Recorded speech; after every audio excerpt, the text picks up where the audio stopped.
had that dream again. My small business needs to hire, but I don't use LinkedIn, and I hire an energy vampire. But also, they're a literal vampire. And suddenly, my team is spending all their time sharpening wooden stakes and buying bulk silver and rehearsing ancient chants, and then I wake up.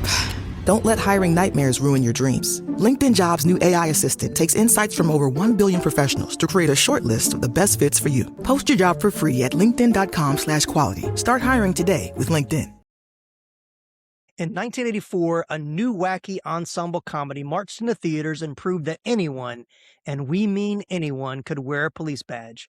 With a cast of relative unknowns and a script born from a chance encounter on a movie set, this film captured the hearts of audiences by celebrating the hilarious, incompetent, but lovable misfits. When a mayor makes a decree to open the gates to every oddball in town to join the Metropolitan Police Force, a smooth-talking troublemaker is forced into the police academy as an alternative to jail. But he soon finds himself surrounded by a human beatbox, a gun fanatic, and a soft-spoken powerhouse who's a lot stronger than she looks.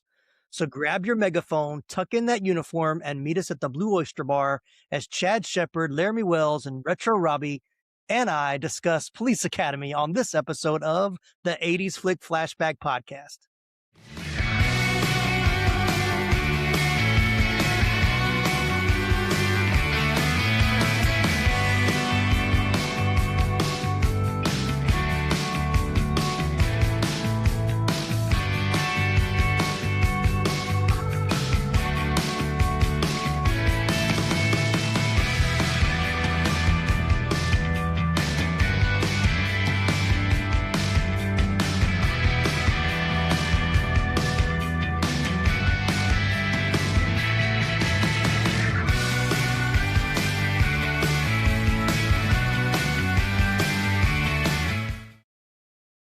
Welcome to the show, everybody. I am your host, Tim Williams. I was just looking at my goldfish and thinking, we need more law and order around here.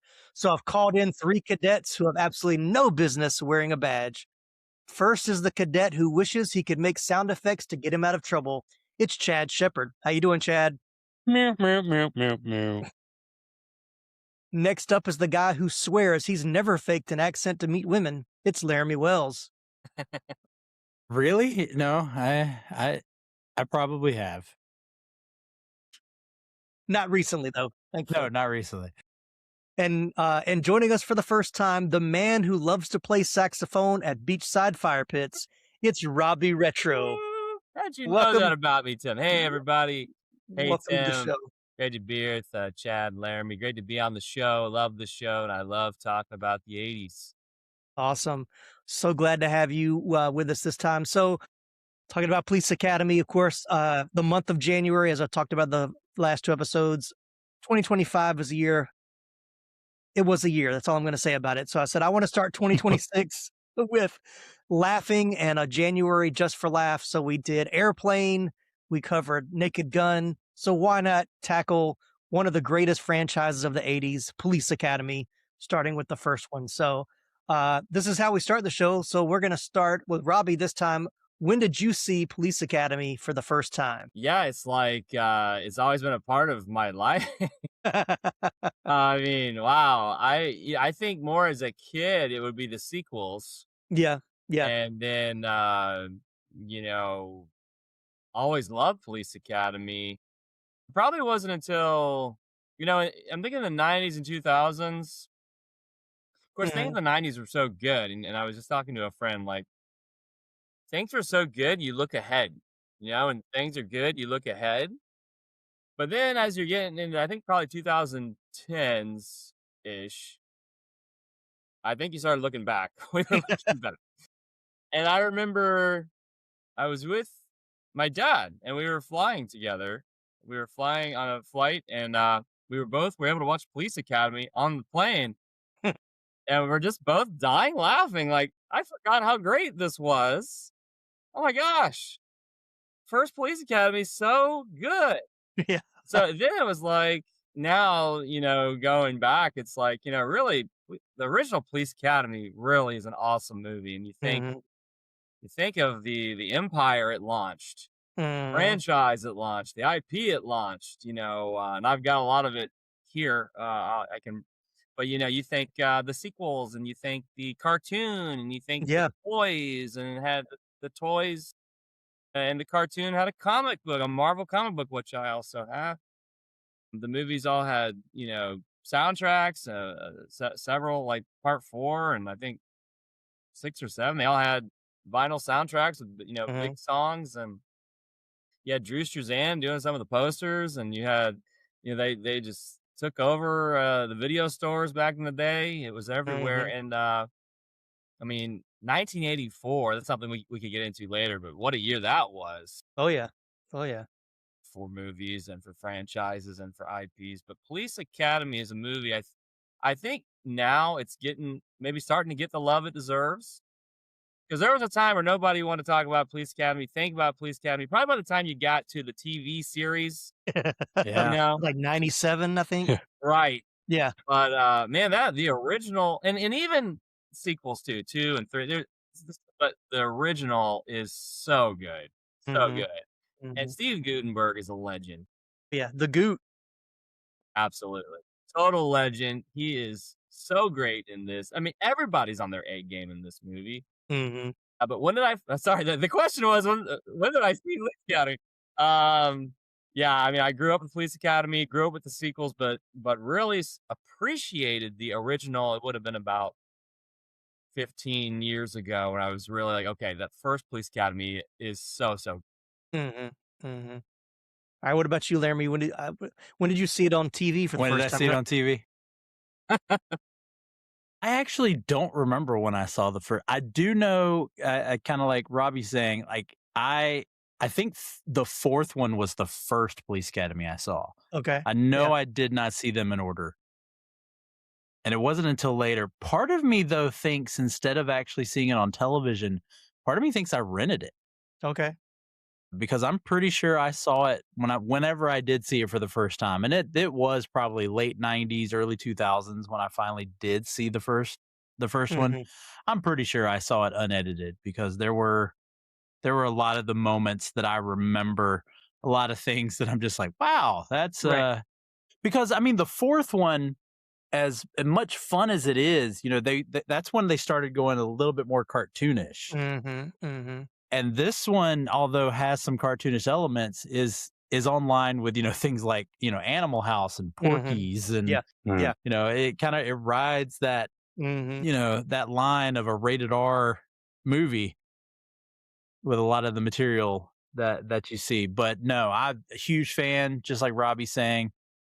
Loved the cartoon. In fact, if I went digging in a box over here, I'm pretty sure I'll have my Tackleberry and Zed Yeah. figures Nice. that I had when I was a kid. And yeah, loved them all. I have watched Mission to Moscow. Uh but but yeah, that's one of my favorite franchises. Love everything about it. Always wished I could do what Motormouth could do, what Michael Winslow Yeah. Oh yeah. could Indeed. do. Always did. So, but yeah, no, can't pinpoint exactly, but I'm pretty sure it wasn't actually on television. I'm pretty sure I saw the first one as a rental. Gotcha. All right, Chad, you're up. First time. Well, first time watching the film is different. The first time I was aware of Police Academy, I know I have a vivid memory, and I may have said this in another one, a podcast I did, Police Academy, 1984 Mm-hmm. in the theater. My kindercare took us to go see, I think it was the Benji.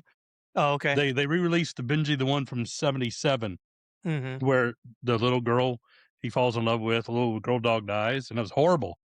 I remember being in the lobby waiting for everybody to go to the restroom, looking over to the wall and seeing the giant.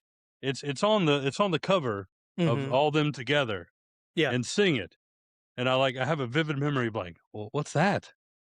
The I didn't. I'm like everybody else. I saw probably. I think I saw 2 and 4 before. I don't think I saw 1 for a long time because Mm-hmm. my parents wouldn't let me watch rated R Rated R movie, movies. Yeah, exactly. especially that one. Yeah. But I think the first time I really watched it, TBS had a thing called Dinner and a Movie, Mm-hmm. and I watched. So they were doing cooking. I don't know what they were cooking, but I remember watching it. I was like, oh yeah, I love this movie. So I recorded it. I rented them.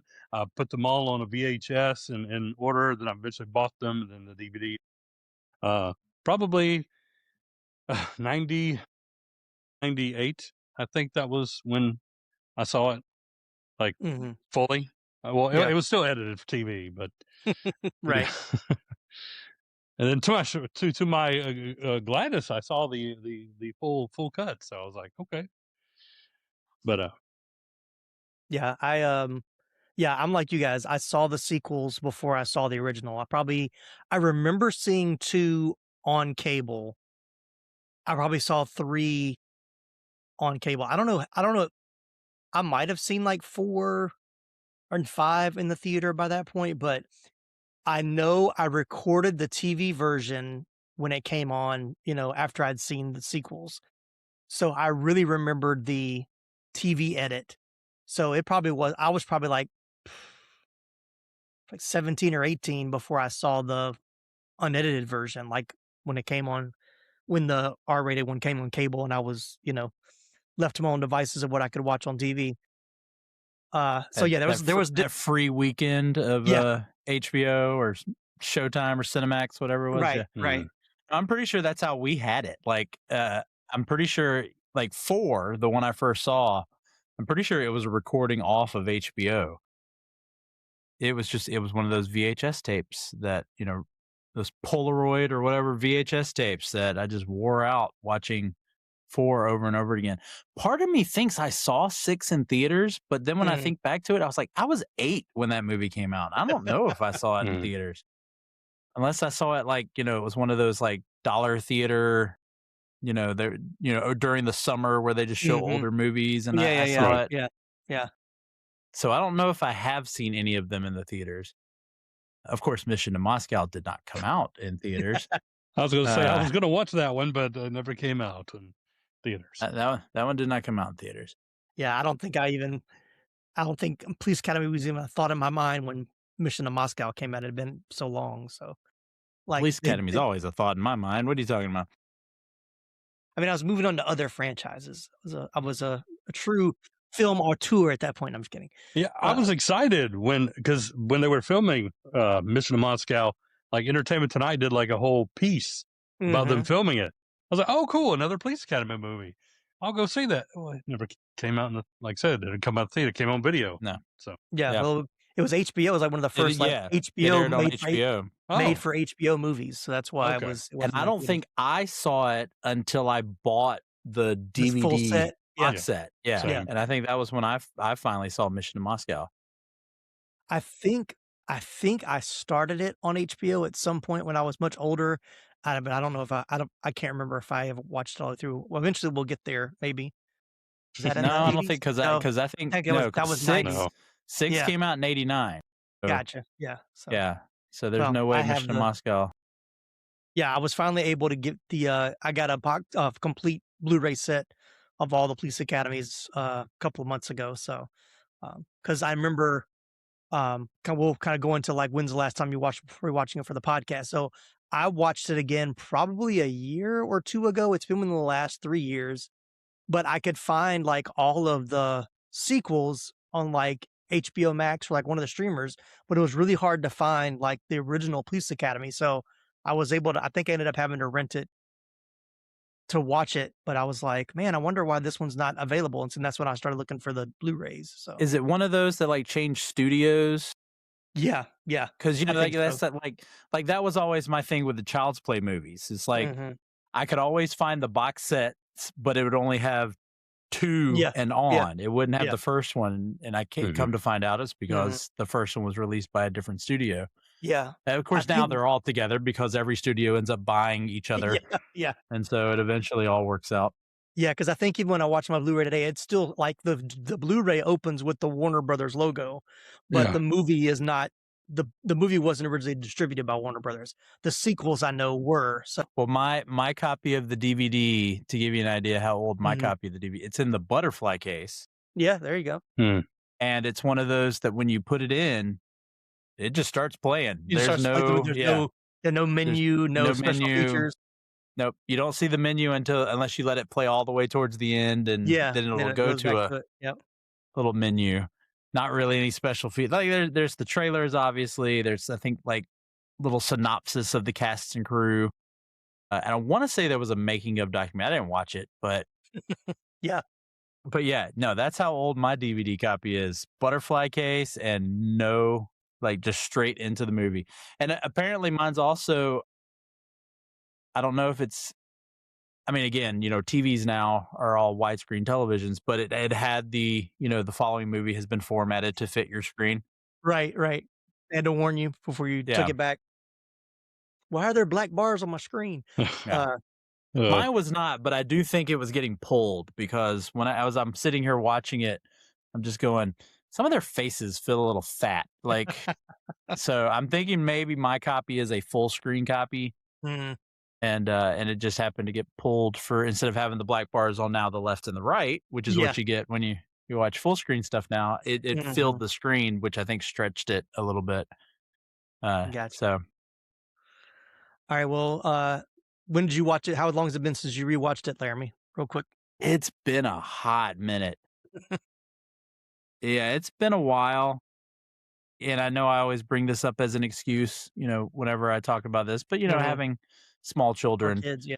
Yeah, even when I watched it for this, like I went into a completely separate part of the house because I'm like, I know it's got the language, I know it's got the nudity, I know it's got the sexual innuendos, and I'm like, I cannot watch this around my children. So it's been a good decade, probably, if not more, since I've last seen it.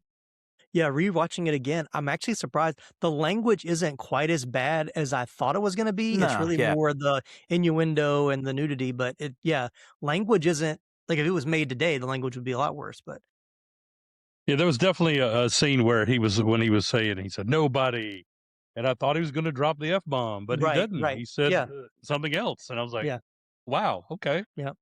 So how long have it been for you, Chad? Like I mentioned, I was on actually, he's been on this podcast before, Chris.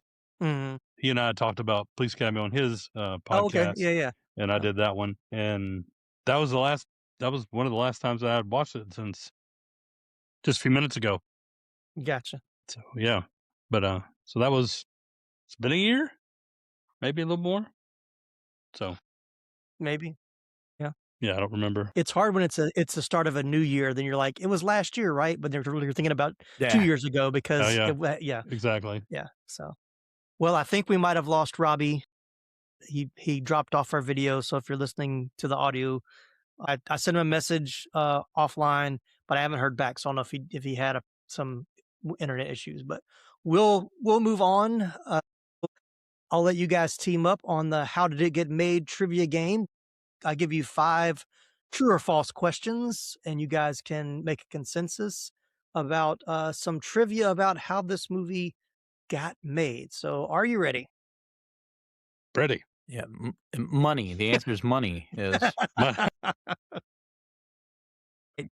True or false, Steve Guttenberg was the studio's first choice to play the lead role of Carrie Mahoney. I have to think that's false. Yeah. 84, I think this was his start of being big. So because everything else was bigger after this. So probably not. I would say false as well. All right. You're correct. It was false. It was actually pretty far down the list. The role was turned down by a who's who of 80 stars, including Michael Keaton, who was their top choice, Tom Hanks, who auditioned, and Judge Reinhold. Wow. Guttenberg won the role won the role by overacting during his audition to prove he had the charisma for the character. He also wore his father was an actual police officer and wore his dad's police uniform shirt, which probably helped as well. All right, next one, true or false? Although the film is set in an unnamed American city, the production actually filmed primarily in Toronto, Canada, using an old psychiatric facility and a college campus for the Academy sets. True or false? I think that might... That sounds like that could be true. I know they filmed in Toronto. Whether the other part is true, I'm not sure. I'll stick with true though. Yeah, I'm gonna go with just I agree. true I in agree with general. that. Yeah. All right. You're 2 for 2. It was filmed in Toronto. The Academy itself was a mix of the cowardly abandoned Lakeshore Psychiatric Hospital and Humber College. The film was one of the early trendsetters in using Toronto as a stand-in for a generic American city. Yeah. No, I believe the college thing. Like it definitely gave off like a college College. The dorms. campus feel with some of the shots. And they had a cafeteria too. It looked like a school. Sorry. Yeah. All right. The Blue Oyster Bar was a real functioning club in Toronto that production rented for the night. True or false? I'm gonna say true again. Chad, do you concur? Yes. Unfortunately, you're both incorrect. It is false. The Blue Oyster was actually a set. It was built inside an old warehouse in Toronto, but the production design was so convincing that people actually tried to walk in off the street thinking it was a real bar. All right, so you're still doing good. 2 out of 3. So here we go. Number 4. I'm sorry. Director Hugh Wilson fought with the studio to make the film more vulgar and raunchy, while the producers were the ones trying to keep the humor clean and realistic. True or false? Ooh, that's a tough one. Hmm. It's in the 80s. What would have been the case?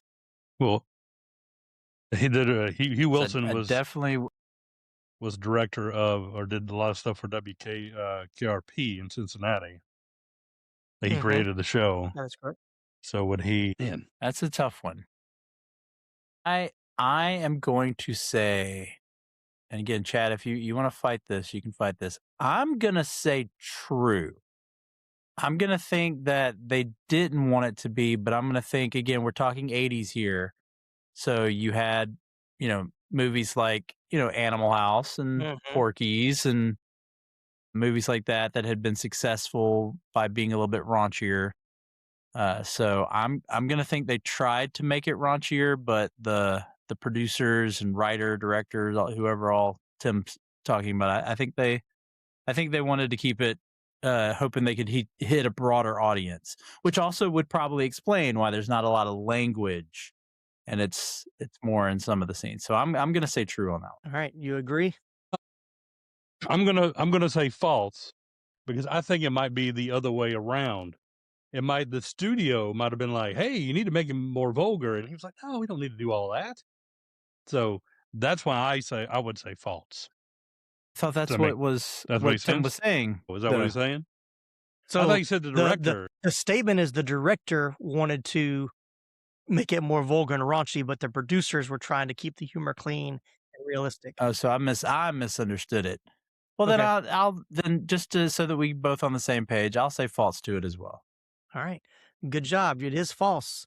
It would, like, as Chad said, it was actually the other way around. The director, because it was more for TV, WKRP, didn't think it needed all the bathroom humor. No, the producer really wanted it to be raunchy to capitalize on the Animal House Porky's market. So yeah. So it was you were on the right track. My argument, but I misinterpreted the question. Yeah, because didn't the director, wasn't he also the same guy that wrote Blast from the Past, the Brendan Fraser movie? Yep. Yeah. So no, he didn't want it to be raunchy. Mm-hmm. No, absolutely. All right. This one, I shouldn't even ask this question. It's so easy, but you'll be able to sweep the trivia. True or false? For the scene where Jones, played by Michael Winslow, simulates a machine gun firing at the shooting range, the production team had to dub in real gun sounds in post-production because Winslow's vocal mimicry wasn't loud enough for the microphones. Bullcrap. False. Yeah. No, that dude. Right. That is definitely false. Michael Winslow did it all. He is known as the man of 10,000 sound effects for a reason. The director noted that Winslow's vocal control was so precise that he didn't need to rely on post-production trickery for the character's signature noises. And go ahead. I was just going to say, I saw him on something just like in the last couple of years, and he could still do that stuff. Yeah. Oh, yeah. Oh, he did like a Led Zeppelin song. He had a guy had a guitar, and he was doing the sound. Doing the actual. Yeah, I've seen him do that. Playing with the guy. Yeah. Yeah.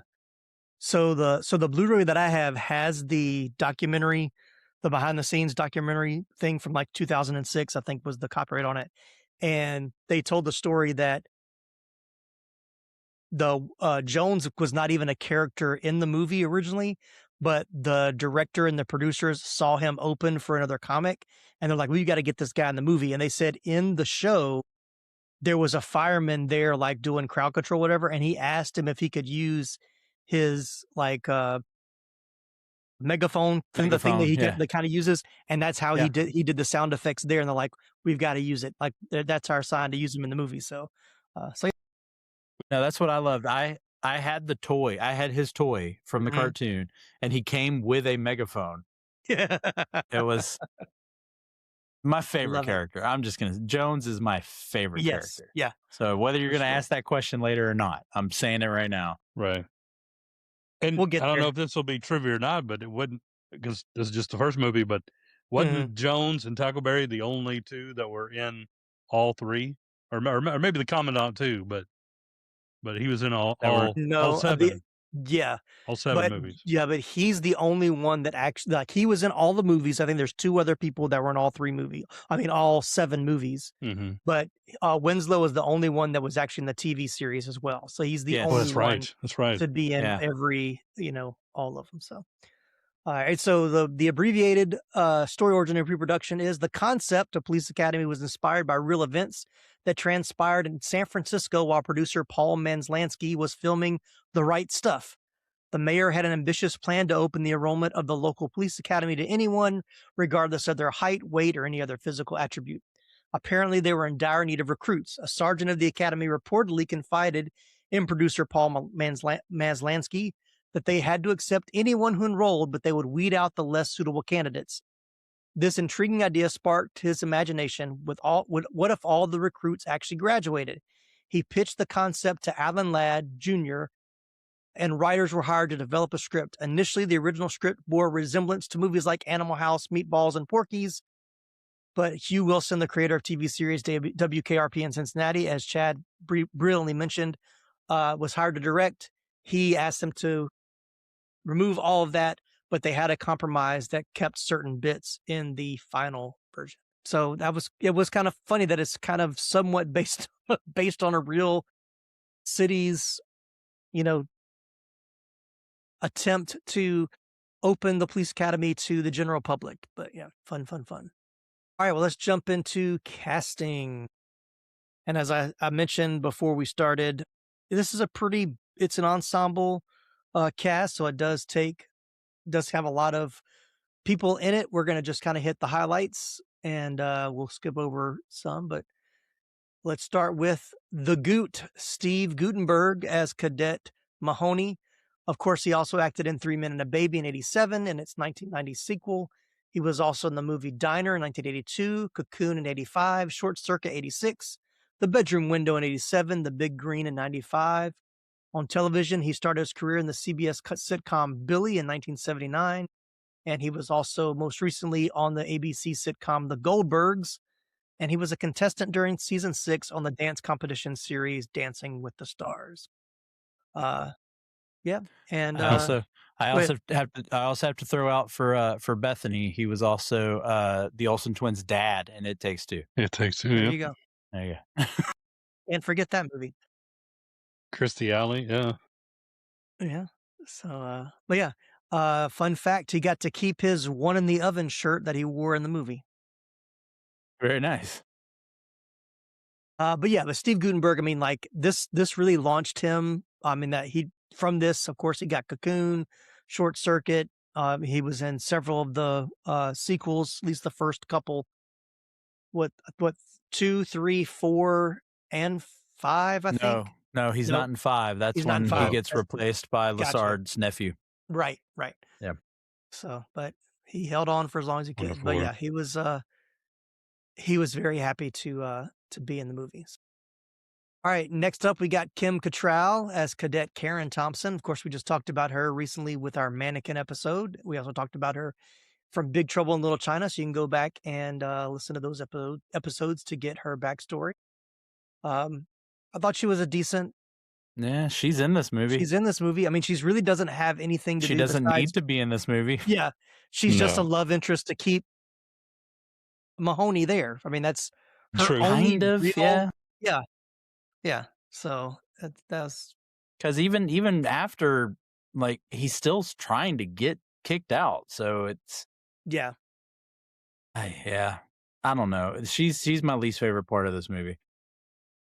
When I rewatched it a couple of years ago, I forgot she was even in the movie. Like I forgot she was in it completely. So, but Nope. also because she's not in any of the sequels is probably why. Another reason why.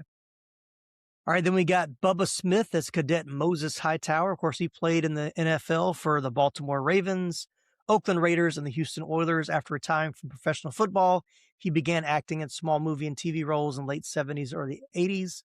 He played the chauffeur for Ned Beatty's character Clyde Torkel in the movie Stroker Ace with Burt Reynolds.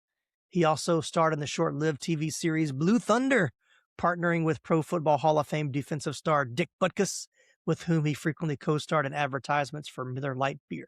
I remember the TV show Blue Thunder more than the movie. Yeah.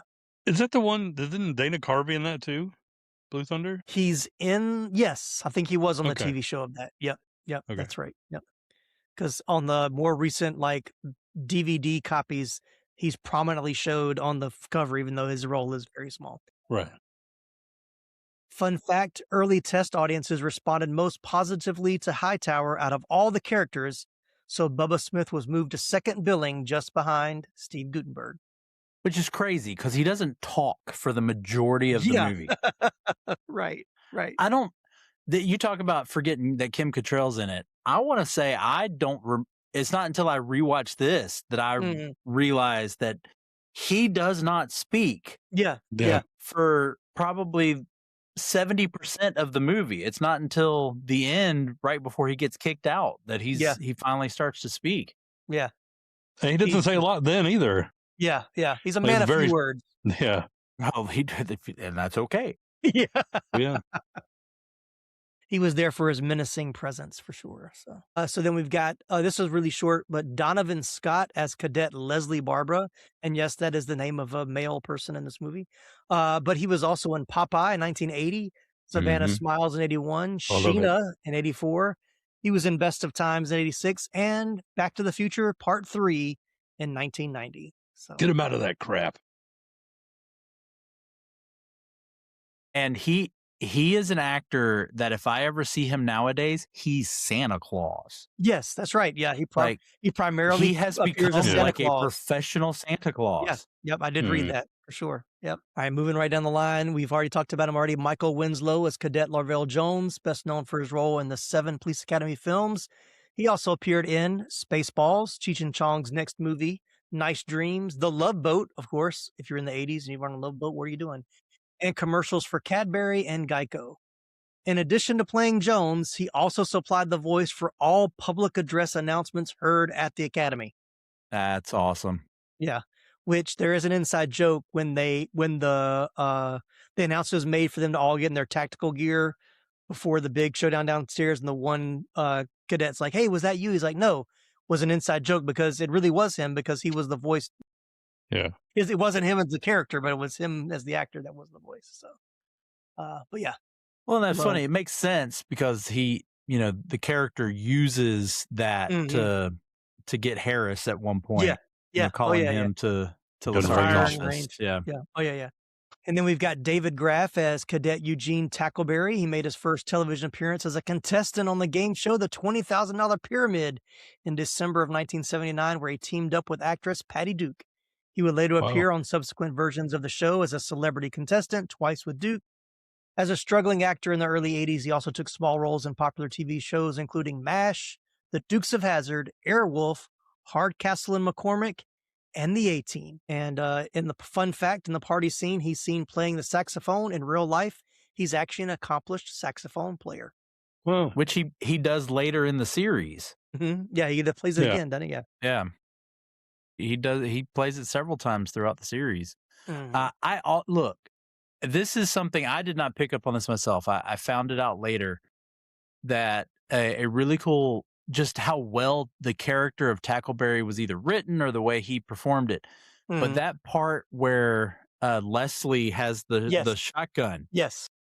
And he turns and everybody ducks except Tackleberry. It's because Tackleberry knows the gun isn't active at that point because he hasn't recocked it. the Right. shell hasn't been ejected, and Yeah. and I love that. Like that's such a like. Yeah, I didn't catch it at first, but as soon as you see it, you watch it and you go, "Oh, that is Oh, genius! Yeah. It's genius." I did have that in my notes, but you're right. I had, when I saw that, I was like, that, like, once again, was that in the script? Was it improv at the moment? Was it, I don't know how it was, decided to do that, but brilliant for him to be the only person that stays standing up and doesn't even flinch. Like when you watch it, like Oh, he yeah. doesn't even move. So, yeah. All right. One of my favorite characters, Marion Ramsey as Cadet Laverne Hooks. In the DVD making of documentary, Marion said she came up with Hooks's voice by reading the description of her character in the script. And they said she was in the script, it said that she was afraid of her own shadow. Like she's just a very timid person. So to do the voice, she recalled the time she had met Michael Jackson, who had attended a stage production of her in Little Shop of Horrors. The voice is a parody of Michael Jackson. She also recalls in the moment where she exclaims, "Don't move, dirtbag." The sound techs were used to her meek voice and were surprised when she said the line so loudly they had to reset the mic because it registered too high. They had to re-record it. So, Awesome. yeah. I did not know this about her either. Well, not about her, but about her character, which I'm glad it's kind of a weird part. So she was actually asked to wear a fat suit for her role as Hooks, with the idea that Hooks' boot camp training would have rendered her slim by the end of the film. Due to time constraints, the scene showing Hooks after her weight loss was removed from the final cut. By the time the work on the sequel began, producers changed their minds, opting instead to have her remain wearing the fat suit in order to garner audience sympathy for her character. A brief shot of slim Hooks remains in the film, however, as a close-up of her without the fat suit is seen during the graduates' march at the end of the film. So I don't get why she has to have a fat suit. Like it doesn't make any, I don't really like that was part of the plan, but yeah. Well, you know that her and Guttenberg reunited for like a sci-fi movie about like I don't remember. It's like a killer spider or something. That sounds like And a sci-fi they made movie. 2 of them, and they're both in both of them. Like, yeah, Wow. completely random, but yeah, it's like little because Michael Winslow is in them too, so it's like a small little Police Academy reunion for these horrible like sci-fi movie. Yeah, on the little behind the scenes video on the Blu-ray, there's an interview with her and Bubba Smith, and he was like, don't let the movie fool you. She's the loudest person of all of us. Like she really doesn't know how to be quiet. She was really acting. And so it was funny to kind of see her in the interview in her normal, regular speaking voice. So, And I love that just became that was a gag in every single movie. Yes. But she had that one moment where she just snapped and yelled at somebody. I gotta say though, going off a little bit, I think this may have been the first time it really hit me, but the the derogatory word that Copeland uses against her, I just went, yeah. that was in a movie? Yeah. In the 80s? Like, yeah. Yeah. Once again, the TV version did not have that. No. Yeah. And what's funny is when I was going to I always go through the quotes in IMDb. On the quote in IMDb, they don't use they I'm have sure the they TV don't. edit. They have the TV edit version of that. So I was like, yeah, you don't want to. Yeah. But I understand that there's movies that sometimes use derogatory words in a way. That word though. Yeah. Yeah. And for people who don't know what I'm talking about, it's not the N word. No, it's not. No, it's not. Right. I don't, honestly, to be honest, I don't think the N word would have shocked me as much as the word he says. Yes. Yeah. Yeah. Like you're thinking a word worse than the N word. Yes. And yeah, cool story. I'll go ahead and push this around, talk about that scene. Bubba Smith said that he actually lifted the car. Well, he did, but he said this is the only movie that he's ever seen or been a part of where a black male or African-American man has defended an African American woman being spoken to in that way in a movie. I was like, okay, That's an awesome moment. yeah, it's great, and like I'm glad that was, you know, it's such a good moment for a movie that's supposed to be like really silly, but yeah, a good moment for sure. But yeah, I can definitely, because you talked about how test audiences fell in love with Hightower. I mean, that had to have been one of the moments one of the that moments, yeah. definitely Well, did it. he has some of the best moments because even at the end where he comes back and, you know, after being kicked out, and But I he ends even up saving love them, the you know, he pulls the seats out of Copeland's car in order, but just how childlike he looks, considering he's this giant of a man. Oh yeah, yeah. Yeah. God, Bubba Smith was great. There's some, and that's the thing about this cast is there's some great talented people, but to be perfectly honest, this is like the only thing I know them from. Yeah, and that's the sad part about it. Yeah, I agree. All right, moving down the list, keep it going. G.W. Bailey as Lieutenant Thaddeus Harris. His role includes Staff Sergeant Luther Rizzo in MASH. We just talked about him in our Mannequin episode as well, so you can go back and listen to that episode. His trademark walking stick was not originally in the script. The prop was brought on set by an extra who gave it to G.W. Bailey to keep. So he ended up using it and there you go. Polishing it whenever he was on camera. And then George Gaines as Commander. Hold up. I want to go back to G.W. Bailey real quick. Yeah. Do you remember the Jeff Foxworthy show? Yes. Yeah, he was in that. Dad. Yeah, he played his dad. Yeah, that's right. Yeah. I loved him in the Closer. Yeah, the Closer. TV show The Closer, Major Crimes. Yes, it was off of Major Crimes. Yeah, the Closer was good. Yeah. So good. Yeah. All right, now we got George Gaines as Commander Eric Lassard. He's most recognized for his role in this movie. He was also in the 1982 movie Tootsie. Well, I remembered him from Punky Brewster on NBC. So it was quite a shock when I saw the unedited version of this movie. Oh, favorite scene, if we talk about it. We'll get there. But the role of Commander Lassard was written for Leslie Nielsen. Oh. That makes sense. I can see that. But didn't get the role. Or I think he was scheduling conflict why he didn't do it. So. And I'll throw out some of my my host of moving panels. I got my comic book knowledge. Yeah. Go ahead. He is in the forgotten, never was actually released Fantastic Four movie.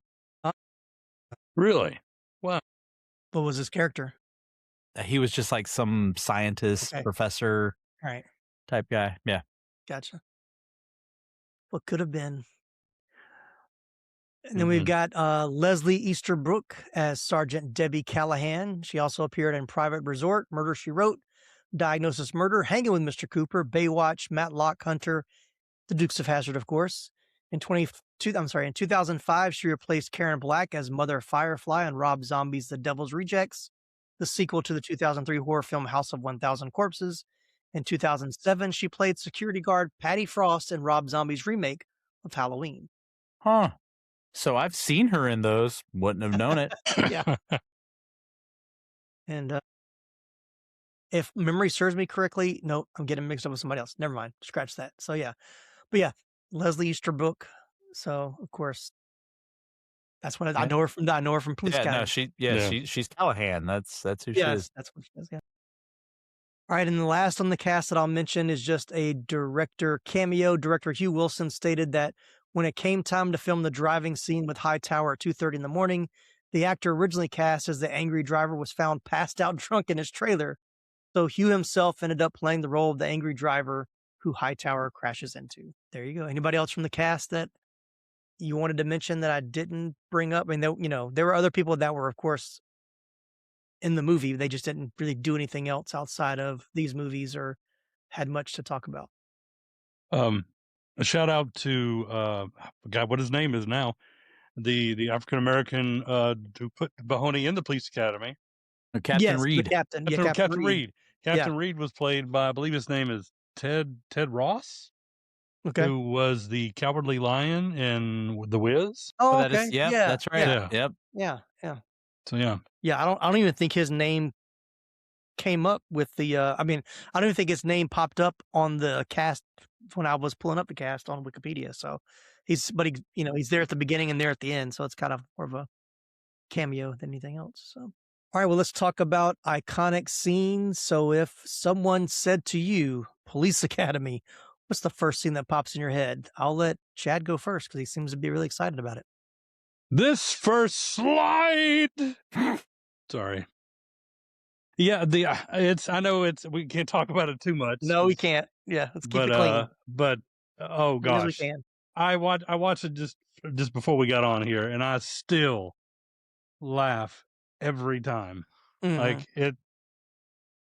Oh, it's so, and like they put it in the TV, but it's different.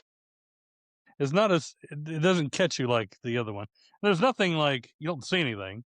It's just George Gaines's reaction to what's going on. Oh, it's it's so funny. So, What about you, Laramy? Yeah, I have to admit the podium is probably one, but other than that, probably if I'm honing in on the very first Police Academy, Mhm. it probably is Hightower learning how to drive. Yeah, yeah. Like there's just something about that one it's a big scene for me. But there's so many other Police Academy moments for me, but they're from the other movies. Yeah, Like yeah. this one, Yeah. this one doesn't, scene by scene, does not hold in my head the way some of the scenes from other Police Academy movies do. That was I was gonna say the same thing. Like even after I finished watching the movie, I was like, nothing stands out like the scene that I think of. I think there's so much stuff from the sequels that I think of first. Maybe because I didn't see this one first, so it's why it's harder to think of. Me, or as frequently, because I'm pretty sure I've seen 4 and 6 like the most. Yeah, numerous times. Whereas this one, I've probably only seen a handful of times. Mm-hmm. Yeah. I think for me, it's like the scene that I think I remember the most from is a Hightower flipping over the car. Might be the only thing that like really stands out to me. There's really not any other scenes that I can think of that really stand out. So the guys, Copeland and the other guy going to the Worcester bar, which they use in other. Yeah, it gets redone so much in the sequels. Yeah. And then the brown shoe polish on the megaphone, which, is like the only real gag that they pull on him. But it seems like there's always a gag in the sequels that happens too. So, but once again, I think the ones that came after are actually better than that one to me. So, yeah, I didn't get it. Like, I get it that he had brown around his mouth, but I'm like, is that supposed to be in some kind of innuendo that I'm not getting? I didn't understand it. No, you just see them putting the shoe polish around the. Yeah. So, okay. Yeah. It's just that it hits on his face, but he doesn't know it. I mean, it's just that he's oblivious that he's using a megaphone that's staining around his mouth. But yeah. Okay. So what about favorite scenes or any scenes that you, I mean, Chad has already mentioned his. Yeah. Nah, it's kind of that. I do, if you just want to talk favorite, I do like the introduction of Jones.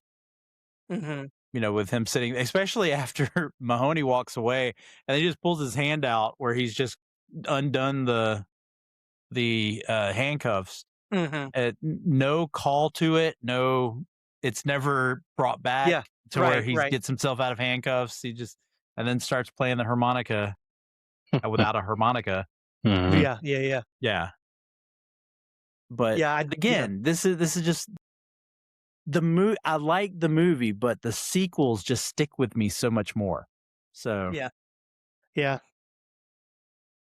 Like favorite scenes. Like I like the introductions of the characters Like, I love the opening with Tackleberry, like the whole thing with him in the Yeah. office, and the guy comes out, he's like, "Can I leave now?" He's like, "That's affirmative." You know, Yeah. it's like I want, Then- and then he starts shooting the Blindly shooting into Yeah. the pitch black room.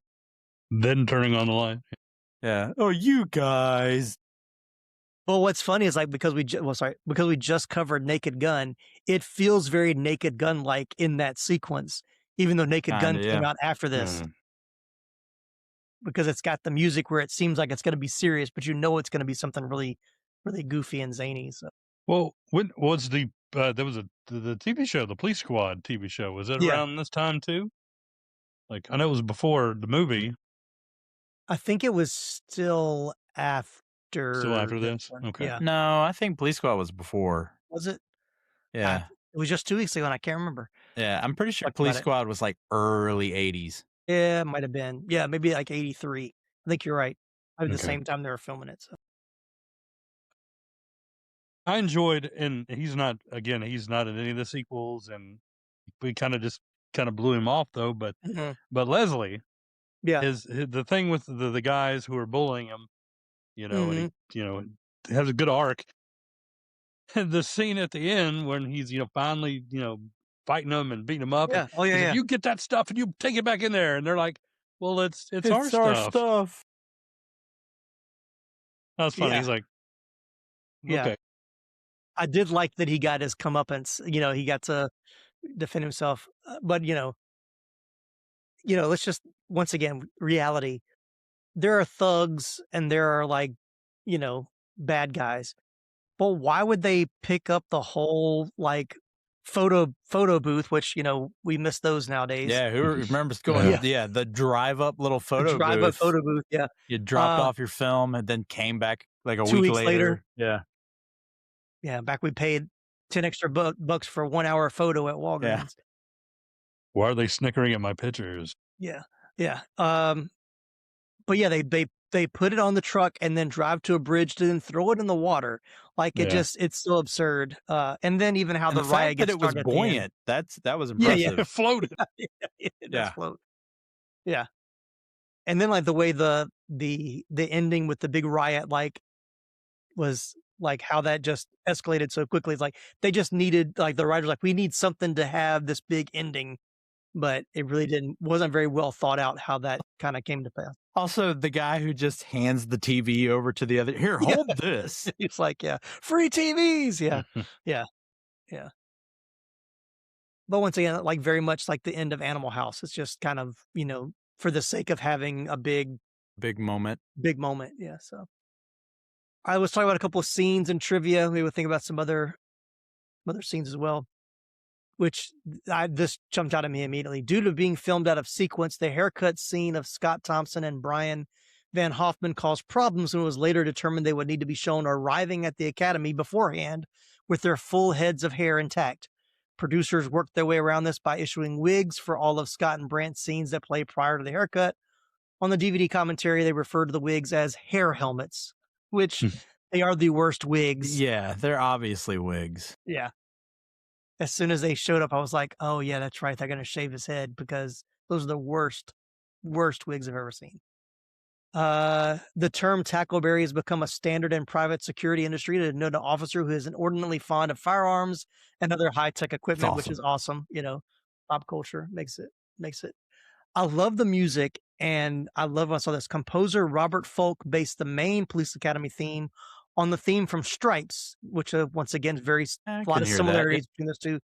But the riot scene compositions were inspired by the TV show Hill Street Blues, which was like, this feels like a very like 80s cop drama music. So I thought that was fun. And then the last one I have here, which as soon as it started, I was like, I got to let Jerry D know. This movie is played on television in the UK during Christmas. The film's only Christmas reference is the tune heard during Hook's driving test. Santa Claus is coming to town. Yeah. And I was like, well, Jerry can do it now for Christmas because it's got a Christmas song in it. Yeah. I love her giggle when she goes through the spray. Yeah. I turned on halfway through it. I was like, there were some questions I had on my DVD, and I was like, I wonder. And it had commentary. And, And I got to that scene, and like I think it was Guttenberg who was like, he's like, I love it when she just like you just said, I love it when she laughs. That giggle is so funny. Like it's like she's on a roller coaster or something. All right, well, let's talk about box office. Police Academy opened in the #1 spot in the U.S. theaters on March 23rd, 1984. With a budget of just under $5 million and no A-listers in the cast, the film was made with no massive expectations, and Warner Brothers were projecting it to be a moderate success and earn them around a profit of around 2 or 3 times its budget.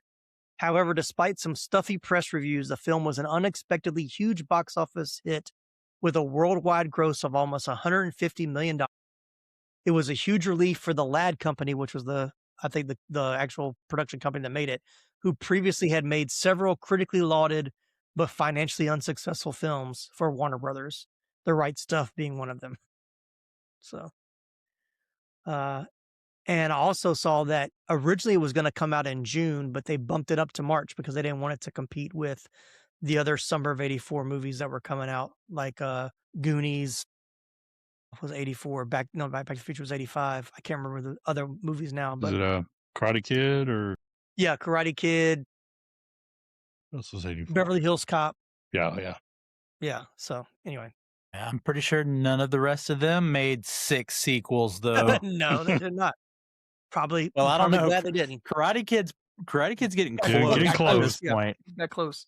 Although it's taken up until this point to reach what, the 5th movie or 4th movie if you count the one with Jackie Chan, right? Which would now be canonical because of the newer movie. One. Yeah. So they got 5 in a TV show. So. Yeah, five and 3 or 4 seasons of a TV show. So. And then if you count the Jackie Chan one, does that mean the Jackie Chan Adventures is the cartoon? I don't know. Sorry, I'm stretching. Taking it too far. There was a Karate Kid cartoon, though. There was. Yeah, there was a Karate Kid. Yeah, but way before Jackie Chan. Yeah. Okay. Yes. I had the toys. Well, not before Jackie Chan was alive, but but before he was part of that cartoon show. All right, now it's time to take a look at how well this 80s flick holds up today. It's the rewatchability nostalgia meter, our way of measuring how enjoyable a movie is for repeat viewings, along with the waves of nostalgia it brings. Here's how it works. It's a 1 to 10 scale. Any number between 1 and 10 will do. Here are a few parameters to help you decide. At the bottom of the meter is a number 1. Kind of means I saw it once and that was enough. Right in the middle is a 5. It's a good rewatch every couple of years. And at the top, the highly coveted number 10 means it's highly rewatchable and full of nostalgia. So Laramy's thinking intently, so I'm going to go to Chad. Chad, where does Police Academy rank for you on the rewatchability and nostalgia meter? As the series, it would be, I would probably put it higher because like we've talked about, we've seen a lot of the other ones and I've enjoyed the other ones as well. But as just the lone first one, I feel bad. Maybe 5.5. Okay. I mean, that's I mean, it's what it is. I mean, I like the other ones. The other ones, I enjoy those better. Yeah. This is a good watch. Like you said, not all of them. There is well, no. There is Mission to Moscow. Yeah, no, that's not. I'm not even talking. 2 about is 2 is even questionable. Well, there's reasons I like 2. But we can get there because it's in the 80s, yeah. Right. They're all of them except Mission to Moscow. That's true. That's true. Yeah. 4 is the best. 4 is yes. I do agree. So when we get to 4, then it'll be higher. But 5.5 for the first one for me. All right. What about you, Laramy? I'm in that same ballpark. I was sitting here, especially when you went through your criteria, and when you said what 5 represented, I think I settled on exactly a 5 at that moment. I was thinking about it a little bit more, but as Chad said, I got to separate the full series to this individual movie, and probably it's probably close to the middle of the pack of the entire series for me anyway. So yeah, I'm probably gonna have to put it at a 5. Yeah, I'm right there with you. I'm like, it's a solid 5, which, Doesn't mean it's bad. Doesn't it's just not. Once again, because it wasn't the first of the series that I saw, I don't have the strong nostalgia for it like Yeah. I have for the other ones. And it's not one that I am probably going to watch every couple. I mean, I'll watch every couple years, but it's not one that I'm not going to want to rewatch this one as much as I want to rewatch like 4. That's Four. Citizens on Patrol, right? That's Mhm. 4. Yes, that's yeah, 4. yeah, yeah. That is Mhm. by far the best And one. then 6, City Under Siege, Yeah, yeah. is one of my favorites as well. Even though Guttenberg had left by that point, but it's Mhm. it's one of my favorites. Yeah, 5's okay. 5's yeah. okay. Yeah. 5's okay. Yeah, because it's 2, the next assignment, 3, back in training, 4, Yeah. Citizens on Patrol. Yeah. Yep.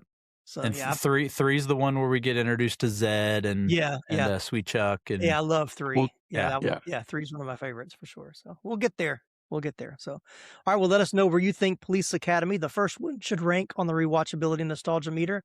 You can send us an email, let us know on social media, or you can leave us a comment right here in YouTube if you're watching it with us. And then also let us know how you did on the trivia game at the beginning. So hopefully you played along. Well, thanks guys for joining. I appreciate it. Sorry, I want to thank Robby as well. The laptop he was working completely shut down on him. Oh, He was no. trying to jump back on and couldn't get there, but we'll have him back again. But thanks, Robby, for joining us. Glad to see you this time. At least get to have you on the show briefly, but we'll have you back again. And good to see Chad back with us. It's been a minute, but glad to have you back. And Yes, sir. Laramy, always good to see you. So what's going on over at Moving Panels? February, we always do our Valentine's date night episode. Mhm. This year, it's a surprise. So you're going to have to tune in to our one shot for me to reveal that to Bethany. But we got that. And then, I always get excited as we go into May and do the animated movies and then I'm excited for this summer. This summer, I've decided to do the movies that are inspired by, that actually aren't comic book movies, Oh yeah. but are more heavily inspired by comic books. So, and then we've got plenty of other stuff. We got a Daredevil episode. I did a lot of shows. I realized lately we did season 1 of Daredevil. We're doing Moon Knight. We're Falcon and the Winter Soldier. Yeah. So a lot of exciting stuff there. So yeah, check that out. Yeah, definitely do that. Go check it out. And of course, if you're in the Jackson, Georgia area, are you still doing the afternoons? Yes, afternoons with Chad. That's right. Yeah. Give us your station and call sign. 92.1 down in Jackson, Georgia. If you're go. familiar with Stranger Things, you Yeah, can come down Hawkins. to Exactly. Yeah. that's Hawkins, Exactly. Indiana. That's right. Yeah, it is. Exactly. They're it's funny. We were watching it earlier, or I was. My wife was asleep, and they're in the library, and they walk out of the library. I'm like, that's not a library. That's City Hall. Yeah. Well, yeah. So yeah. Well, look, It's like I turn down that street every day. Yeah. Again, you with Stranger Things. Me, it's Mystic Falls. I live where they film Vampire Diaries. So that's right. So it's the same thing. I look and I go, hey, look at there. That's not what that building is. Exactly. Yep. Yeah. And That building, live, the pawn shop is actually now where you go to do tours of Stranger Things. Yeah. Set Yep, which I pieces. have done the tour, and it's great. If you're ever in Jackson, do the stranger tours. It's very, very good. But yeah, I live close to the square where a couple of scenes of Smokey and the Bandit were filmed. So there you go. Yeah, There's been other that's stuff right. from there, but that's the one I recognize. The Medea Christmas movie. Yep, as well. is filmed at the square. Yep. Sorry. All right. Well, thanks everybody for listening. If you enjoyed this episode, please leave us a 5-star review on Apple Podcasts. Be sure to follow or subscribe so you never miss an episode. We would love for you to support the show by becoming a partner at buymeacoffee.com. Jump online and visit the website 80sflickflashback.com and our TeePublic store for some awesome 80s Flick Flashback merch and original designs. Thanks again for tuning in. Thank you, Chad, Laramy, and Robby for being a part. I'm Tim Williams for the 80s Flick Flashback podcast. Of all the guys who I thought were going to make it, Hightower was the one. I mean, if all the cops looked like him, there'd be no crime at all. Somebody call a veterinarian. Yeah.